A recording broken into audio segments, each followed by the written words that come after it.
Olá, meu nome é Marla. Essa é a 10ª aula de histologia especial comparada e hoje vamos estudar o sistema geniturinário, dando uma ênfase maior aos testículos.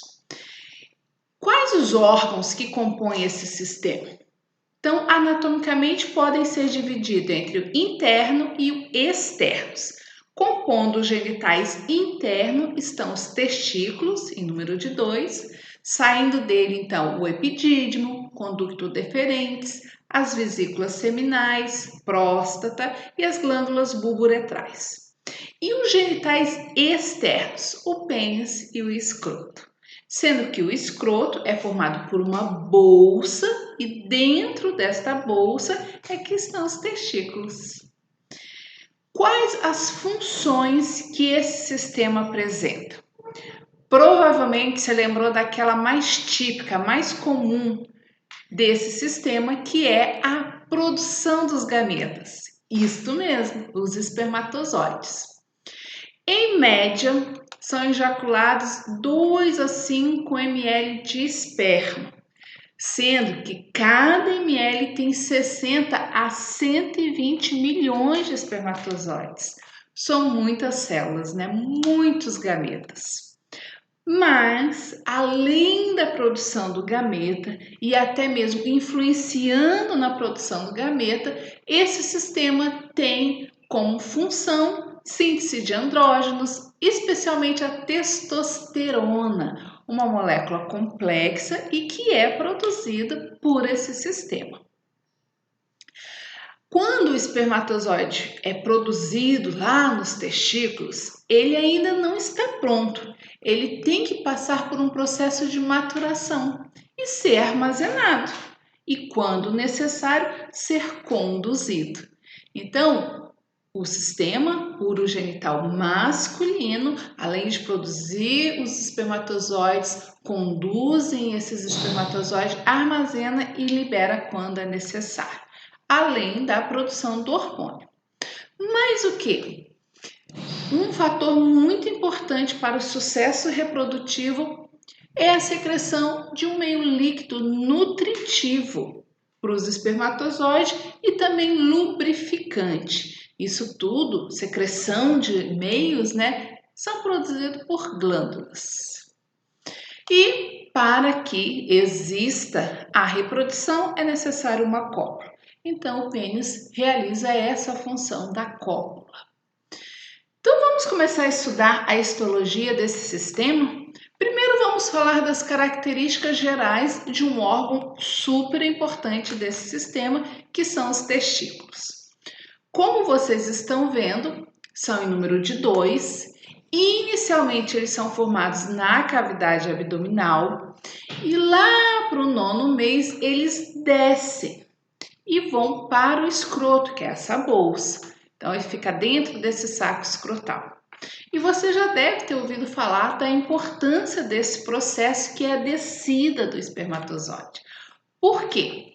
Para haver, no Homo sapiens, para haver a produção de espermatozoides viáveis, é necessária uma temperatura menor do que a temperatura que existe na cavidade abdominal. Então, por isso, desce. Quando há uma temperatura ambiental muito fria, este testículo ele se aproxima um pouco mais do corpo do indivíduo. Mas esse testículo ele não está solto, né? Ele está preso por um cordão, que é o cordão espermático. O que tem nesse? Artérias, veias, né? Veias, vasos arteriais, vasos venosos, vasos linfáticos, nervos e o ducto que conecta ele ao restante do sistema, que é o ducto deferente. Envolvendo este cordão, envolvendo também os testículos, existe o plexo pampiniforme. Qual que é a importância desse plexo?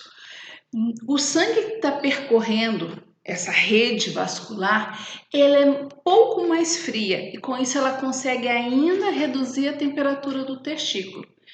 Gente, a questão da temperatura é muito importante para a produção de espermatozoides viáveis. Por isso, toda essa estrutura, seja evolutiva, seja morfológica, essa correspondência, né, entre evolução e morfologia, que permite que no Homo sapiens os gametas sejam produzidos numa temperatura inferior à nossa temperatura corporal. Esse testículo nós já vimos que ele está dentro de uma bolsa, que é formada pela pele. Mas da pele para dentro, o que tem, né? Quais os componentes que vão formar o testículo? Primeira pergunta seria: qual o principal tecido que forma os testículos? O principal tecido é tecido epitelial. E aí já vem a resposta da minha pergunta. Se o principal tecido que forma o testículo é epitélio, obrigatoriamente a gente tem que ter tecido conjuntivo na volta e dentro do órgão. Porque lembra, epitélio não é vascularizado. Epitélio por si não se sustenta. Então nós temos tecido conjuntivo. E esse tecido conjuntivo, ele forma camadas, cápsulas, ou aqui nesse sistema o termo mais utilizado é a túnica. A túnica que está por fora, ela é conhecida como túnica albuginha. É uma túnica com coloração esbranquiçada. Por que esbranquiçada? Tem muito tecido conjuntivo denso. Lembra que a gente já falou lá no rim? Tecido conjuntivo denso significa que tem muitas fibras colágenas em vivo. Qual é a cor das fibras colágenas em vivo? Essa cor que vocês estão vendo aqui, uma cor esbranquiçada. Lógico que abaixo dessa túnica albuginha tem uma túnica de um tecido conjuntivo frouxo. E olha o nome da túnica, túnica vasculosa. O nome dela já significa muito para nós, né? Ela é altamente vascularizada. Então, se ela é altamente vascularizada, ela é avermelhada. Então, fica branco em cima e vermelho por baixo, que dá essa cor rosa, muito semelhante ao que a gente viu para o rim, não é mesmo?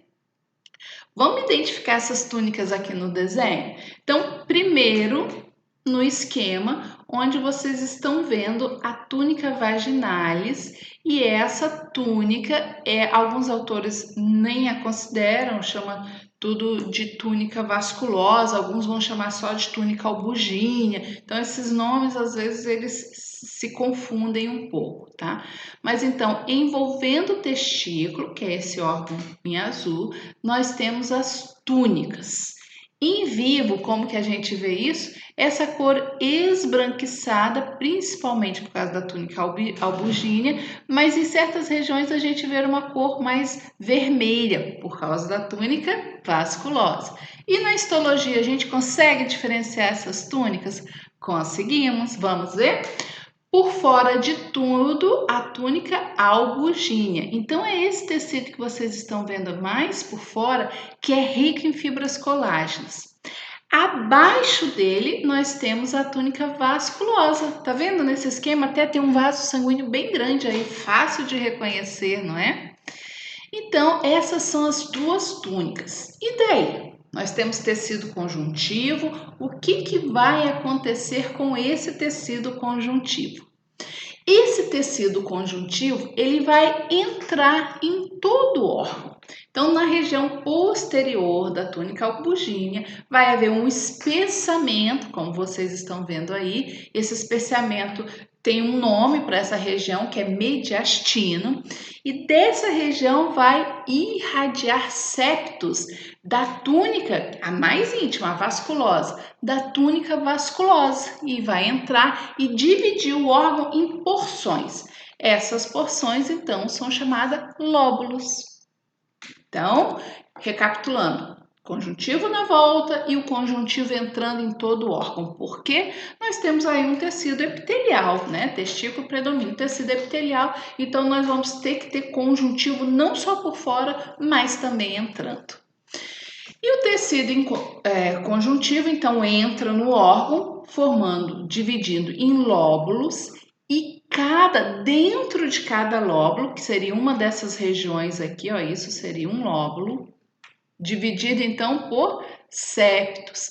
E dentro de cada lóbulo, o que a gente tem? É o tal tecido epitelial. Só que esse tecido epitelial, ele forma tubos. E o nome desses túbulos seminíferos. Imagine uma mangueira, de 1 a 4, bem enroladas. Esses são os túbulos seminíferos. E é aí que acontece a formação dos gametas. Lembra, gente, sempre está apoiado por tecido conjuntivo. Vamos ver isso na histologia? Ó, a túnica vasculosa que está aqui fora, o que ela vai fazer? Ela vai entrar, ó, tá vendo?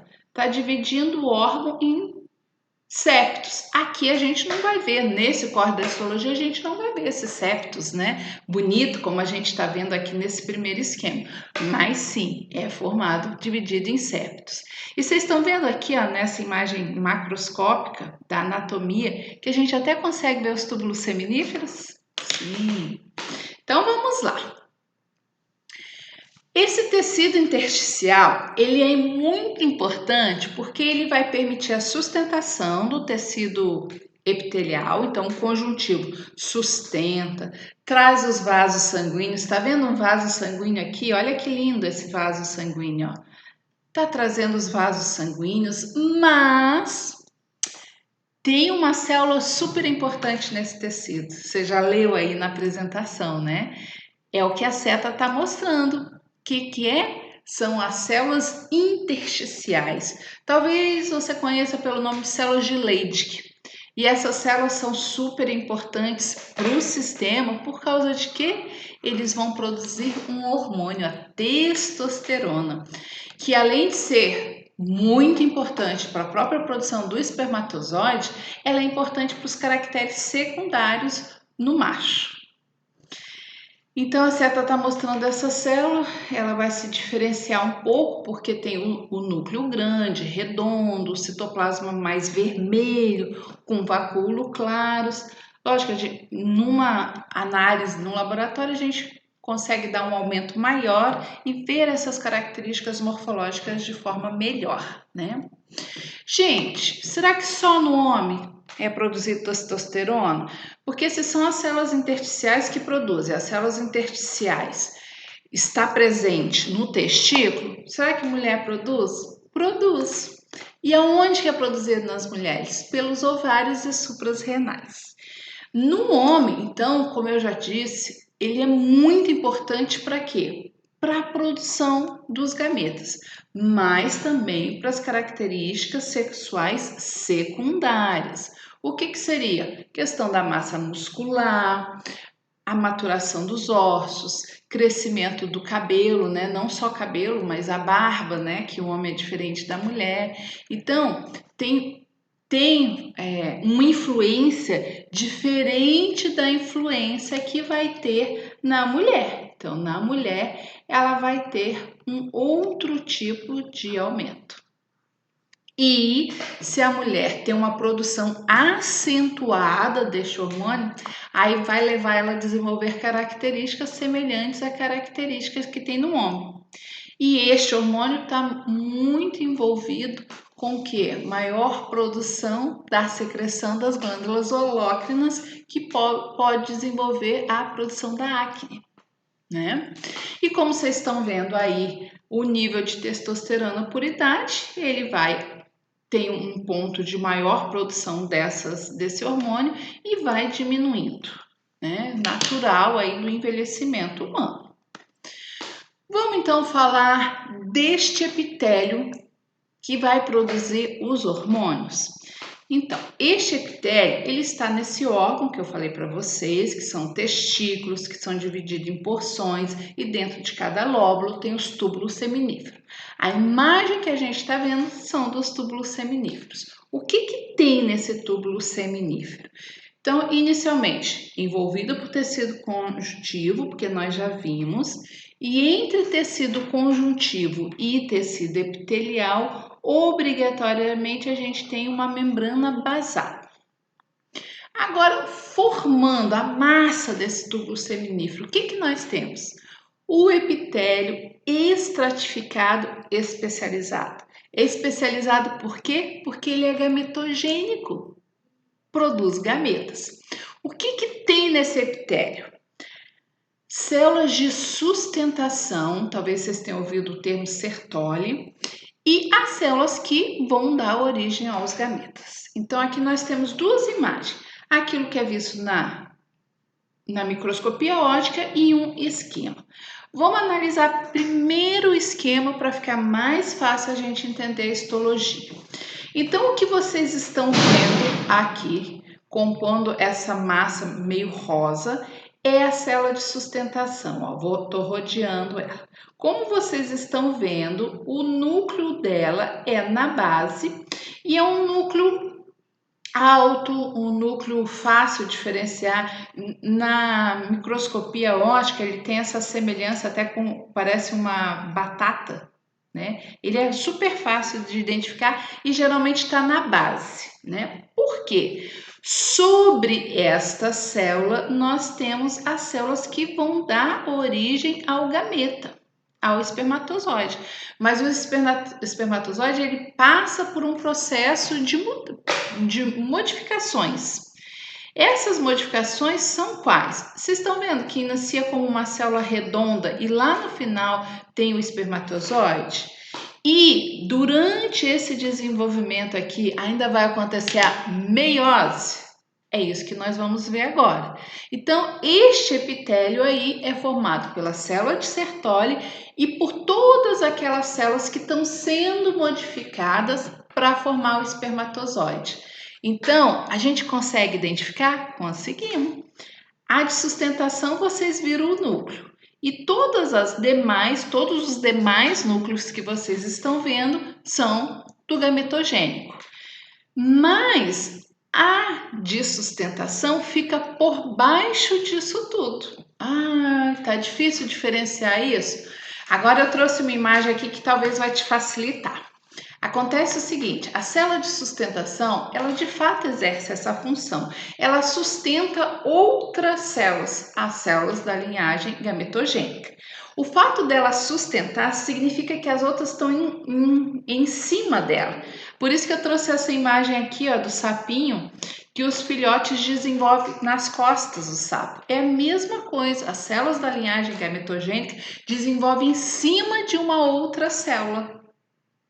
Então, na histologia, a gente não consegue delimitar toda a célula de sustentação. A gente só consegue identificar o núcleo dela. E a gente sabe que por aqui está a célula de sustentação. Ela vai da base até a região apical. E sobre ela, ó, várias outras células, como aqui no sapinho, sobre ele os seus filhotes, né? E uma característica muito importante dessa célula, que vocês não podem esquecer, elas se falam entre si através de junções comunicantes. Então, existe uma comunicação super eficiente entre essas células. E, por outro lado, elas vedam a passagem entre elas através de zônulas de oclusão. Vai pensando aí, por que essa zônula de oclusão é tão importante para essas células?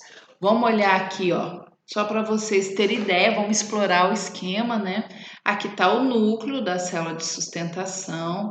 Esse aqui são os núcleos das células da linhagem gametogênica, aqui o espermatozoide sendo formado.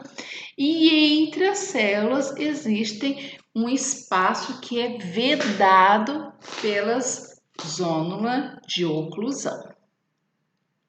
Então, essa célula é tão importante que nós vamos dar uma pause para falar só das funções dela. Uma você já sabe, que é o que o próprio nome diz, sustentação. E essa sustentação, ela pode ser mecânica, porque lembra, as células do epitélio gametogênico são células epiteliais, então precisam estar sustentadas. Fazem a proteção. Que proteção é essa? Já pensou que proteção é essa? Que proteção as células gametogênicas precisam? Outra função da célula de sustentação, nutrição. Imagine essas células que estão mais aqui em cima, ó, como que elas são nutridas?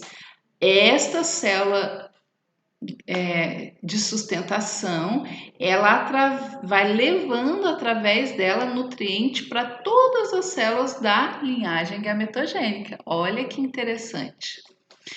E, como eu já disse para vocês, o gameta, ele nasce de uma célula que é redonda e lá no final o espermatozoide tem uma morfologia muito típica, né?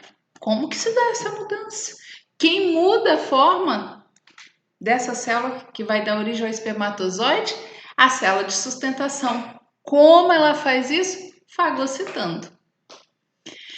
E o espermatozoide, por ele estar maduro, ser eficiente na sua função, ele passa por muitas modificações, por muitas mudanças. E quem ajuda, quem colabora nessa mudança é a célula de sustentação. Como? Produzindo substâncias que estão envolvidas na produção dos espermatozoides. Eu falei para vocês que essa célula tem uma das suas funções é proteção. E eu dei uma ênfase muito grande nas zônulas de oclusão. Aí a gente chega num ponto super importante de função dessa célula, que é a barreira hematotesticular. Vamos quebrar a palavra? Hematotesticular. Isso vem de sangue e isso vem do próprio testículo. Então, gente, acontece o seguinte: dentro do homem, dentro do macho, do mamífero, né, e de outros animais de outras classes também, são produzidas células com metade do material genético, células N, haploides. O restante do nosso corpo são células somáticas, células 2N. O que acontece, gente? O nosso sistema imune reconhece como sendo células do nosso corpo as células 2N. Se o sistema imune estiver em contato com uma célula N, mesmo sendo célula do nosso corpo, mesmo sendo, ele vai destruir.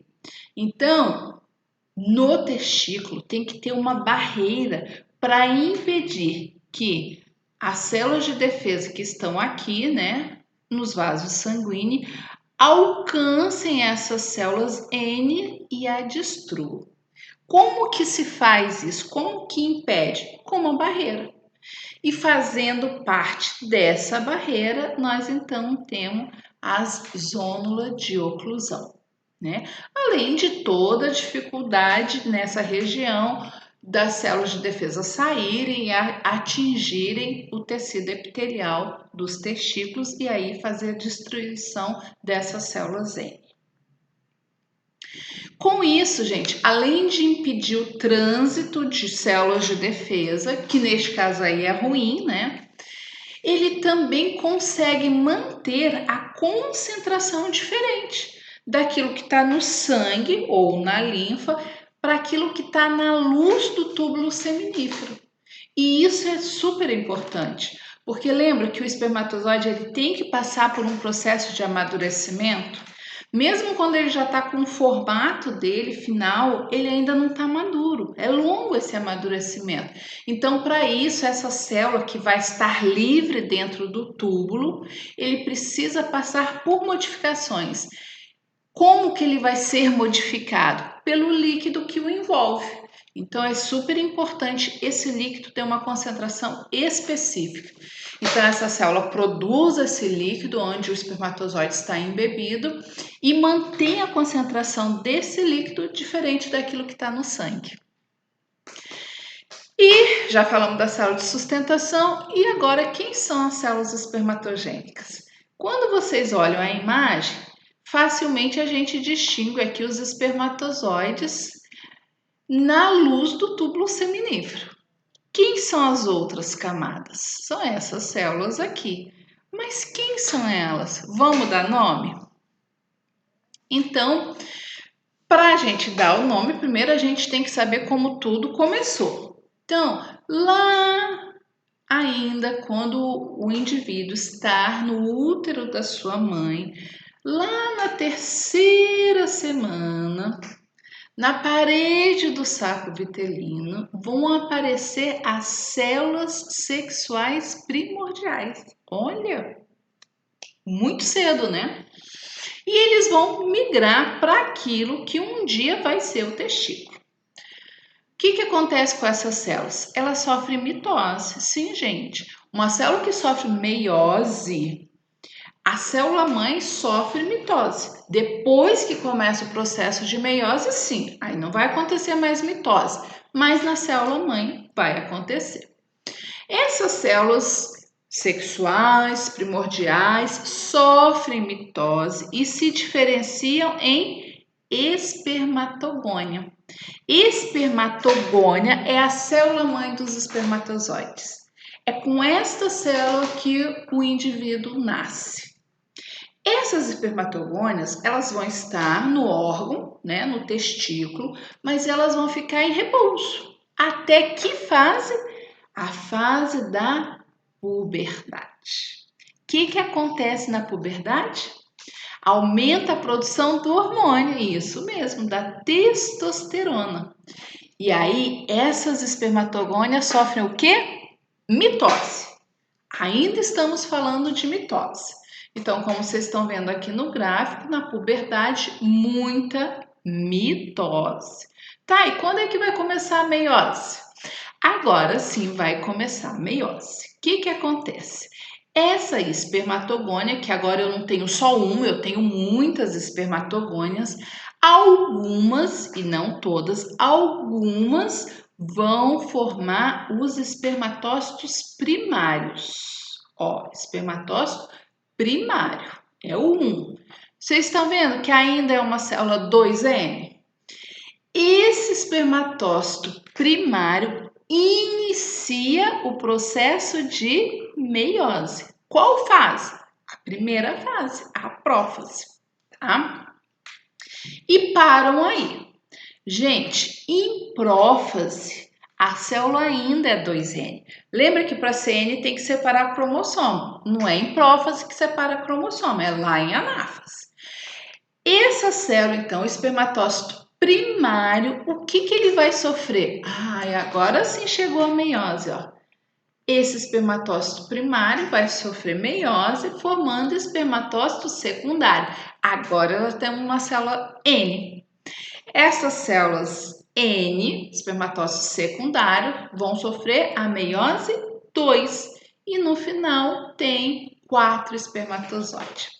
Essa fase, né, de espermatócito 2 para espermátide é super rápida, tá? Tendo a espermátide já são 4 células N. Estas células agora elas vão sofrer modificações estruturais na sua estrutura e vão formar o espermatozoide. Como que a gente vê isso na histologia? Então vamos lá, gente. Analisando a imagem, a gente tem essa célula basal, parecida com uma batata, é a célula de sustentação, isso mesmo. Próxima a ela, tá vendo uma célula, um núcleo bem pequeno, escuro? É a espermatogônia.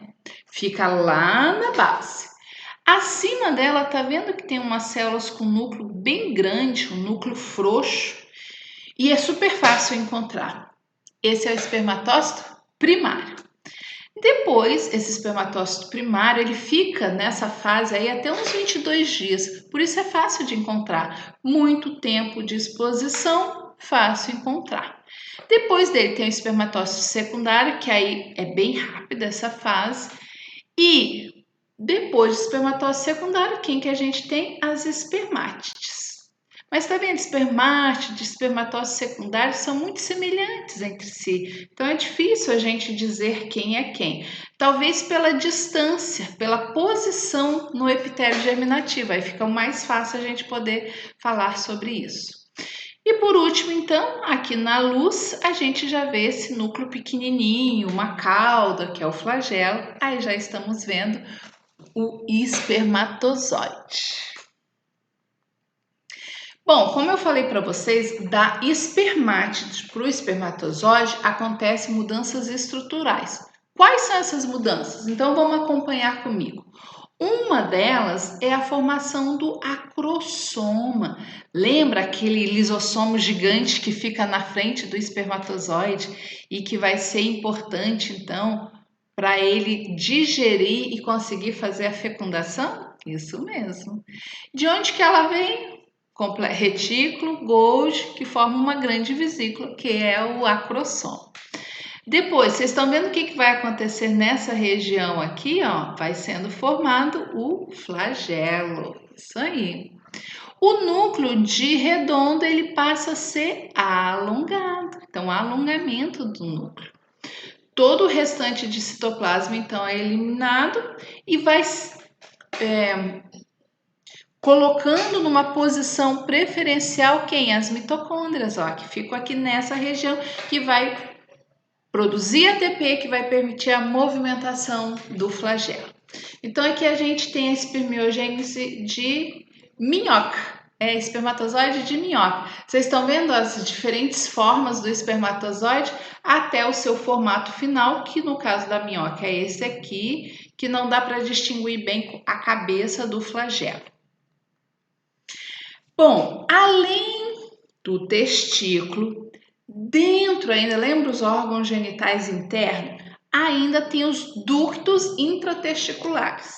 Gente, qual que é a importância? Mais do que a anatomia. Vamos pensar na fisiologia. O espermatozoide está pronto?